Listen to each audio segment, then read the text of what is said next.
Doctor Chinnamail Anji Reddy గారు ఉమ్మడి కరీంనగర్, ఆదిలాబాద్, మెదక్, నిజామాబాద్ పట్టభద్రుల బీజేపీ ఎమ్మెల్సీ అభ్యర్థిగా మీ మద్దతు కోరుతున్నారు. ఇప్పుడు ఏపీ పొలిటికల్ సర్కిల్స్ లో ఓ విశ్లేషణాత్మక వ్యాసం సంచలనం రేపుతోంది. పాతరేసిన భూతానికి ప్రాణం పోస్తున్నారు అనే శీర్షికతో జమీన్ రైతు పత్రిక రాసిన ఆర్టికల్ రాజకీయ పార్టీలు, కాస్త చదువుకున్న వాళ్ళు, రాజకీయ పరిజ్ఞానం ఉన్న వాళ్ల మధ్య చర్చకు దారితీసింది. ప్రజల్లో జగనే బెటర్ అనే అభిప్రాయం క్రమంగా వస్తోందని, రాష్ట్రంలో లోకేష్, ఆయన అనుచరగణం దండుకోవటం బాగా పెరిగిపోయిందని, కొడుకు దురాశను నియంత్రించలేని ధృతరాష్ట్రుడి వలె చంద్రబాబు వ్యవహరిస్తున్నారని రైతు జమీన్ ఆర్టికల్ ప్రముఖంగా ప్రచురించింది. గడచిన 8 నెలల్లో కూటమి పాలనపై అక్కడక్కడ భిన్న స్వరాలు వినిపిస్తున్నప్పటికీ ఈ వ్యాసం ఒక్కసారిగా నిశ్శబ్దాన్ని బద్దలు కొట్టింది.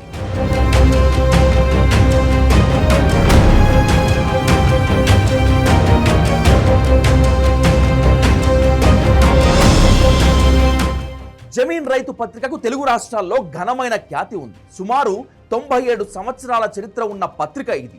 1928లో నెల్లూరు వెంకట రామానాయుడు చేతులపై ప్రారంభమైన ఈ పత్రిక ఇప్పుడు డోలేంద్ర ప్రసాద్ సంపాదకుడిగా కొనసాగుతోంది.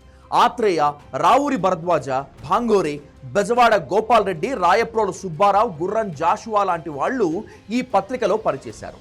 2019లో నెల్లూరు రూరల్ ఎమ్మెల్యే కోటంరెడ్డి శ్రీధర్ రెడ్డిని విమర్శిస్తూ రాసినందుకు డోలేంద్ర ప్రసాద్ పై కోటంరెడ్డి అనుచరులు దాడి కూడా చేశారు. ఇప్పుడు తాజాగా ఈ పత్రిక మరోసారి వార్తల్లోకి వచ్చింది. ఏకంగా నారా లోకేష్ ను టార్గెట్ చేస్తూ జగన్ ని తిరిగి అధికారంలోకి తీసుకువచ్చేది లోకేషేనని, అతని అవినీతి అంతలా పెరిగిపోతోందని ఈ వ్యాసంలో విమర్శించారు జమీన్ రైతు సంపాదకుడు. అరుంధతి సినిమాలో పెట్టెలో బంధించిన పశుపతిని తీసుకొచ్చి చేసిన తప్పు వల్లే అరుంధతిపై దాడి చేశాడని, అలాగే జగన్ అనే మహామాంత్రికుడిని అతి కష్టం మీద ఓట్లతో సంకెళ్లు వేసి పక్కన కూర్చోబెడితే 6 నెలలకే రంకెలు వేసుకుంటూ బయటకి ఎందుకు వస్తున్నాడో గ్రహించారా అంటూ ప్రశ్నించింది ఆ వ్యాసం.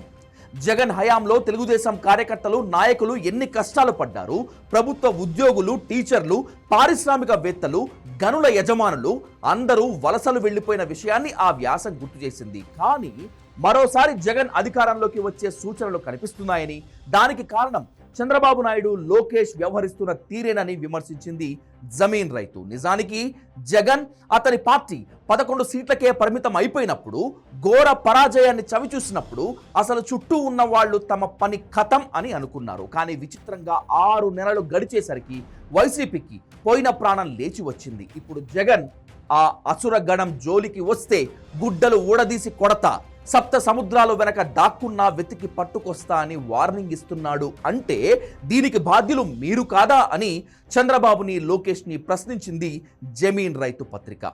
చంద్రబాబు అమరావతి నిర్మాణం పిచ్చిలో పడి కొట్టుకుంటుంటే కొడుకు లోకేష్ జగన్ కన్నా 1 రూపాయి ఎక్కువ సంపాదించాలనే యావలో వ్యవహరిస్తున్నాడు అంటూ జమీన్ రైతు నేరుగానే విమర్శించింది. అమరావతి నిర్మాణం ఒక్కటి చేస్తే చాలు, రాష్ట్రం మొత్తం నాకు నీరాజనాలు పలుకుతుంది అనే భ్రమలో చంద్రబాబు ఉన్నాడంటూ ఆ పత్రిక నిలదీసింది. జగన్ వెంట తిరిగిన వాళ్ళందరూ ఇప్పుడు లోకేష్ పక్కన చేరారని ఆవేదన వ్యక్తం చేసింది ఆ వ్యాసం. విజయానందని చీఫ్ సెక్రటరీగా పెట్టుకోవటం, షిరిడి సాయి ఎలక్ట్రిక్స్ కు 100 కోట్ల దొంగ బిల్లులు ఇచ్చేయటం, పెద్దిరెడ్డి రామచంద్రారెడ్డి మైనింగ్ రాయల్టీ వసూలు కాంట్రాక్ట్ కొనసాగించటం, మేఘా కృష్ణారెడ్డికి పోటీ లేకుండా 1000 కోట్ల కాంట్రాక్టులు అప్పజెప్పటం, గనులను స్వాధీనం చేసుకోవటం వంటి వీటన్నింటినీ ఎత్తి చూపింది జమీన్ రైతు. డబ్బుంటే చాలు, ఏ ఎన్నికలైనా గెలిచిపోవచ్చు అనే దురభిప్రాయంతో లోకేష్ వ్యవహరిస్తున్నారని, అందుకు గుణపాఠం నేర్చుకుంటారని, డబ్బు యావలో పడి ప్రజలకు, పార్టీకి తాను చేస్తున్న నష్టమేమిటో ఒకరు చెప్పినా వినిపించుకునే స్థితిలో లేడని, వీటన్నిటి ఫలితంగా జగన్ రాక్షస పాలన మళ్లీ వస్తుందని టీడీపీ నేతలు, కార్యకర్తలు వణికిపోతున్నారంటూ ఆ పత్రిక రాసిన వైనం తెలుగు రాష్ట్రాల్లో పెద్ద చర్చకే దారితీసింది. ఎన్నికల్లో కూటమికి పూర్తి సహకారం అందించిన జమీన్ రైతు ఇప్పుడు ఇంత ఓపెన్ గా సర్కార్ని కడిగి పారేయటం, లోకేష్ ని టార్గెట్ చేయటం సెన్సేషనల్ గా మారింది. ఈ ఆర్టికల్లో నిజాలు, వాస్తవాలు అటుంచితే జగన్ రాజకీయంగా వేగం పుంజుకోవటం, కూటమి సర్కార్లో ఆశించినంత వేగంగా పనులు జరగకపోవటం, ప్రజల్లో ఇప్పటికే నిరాసక్తత రావటం, ప్రచారం తప్ప విషయం లేదనే చర్చ జరగడం చూస్తుంటే ఏడాది నిండకుండానే ఏపీలో కూటమి సర్కారు వ్యతిరేకత కూడగట్టుకున్నట్లు స్పష్టంగా కనిపిస్తోంది.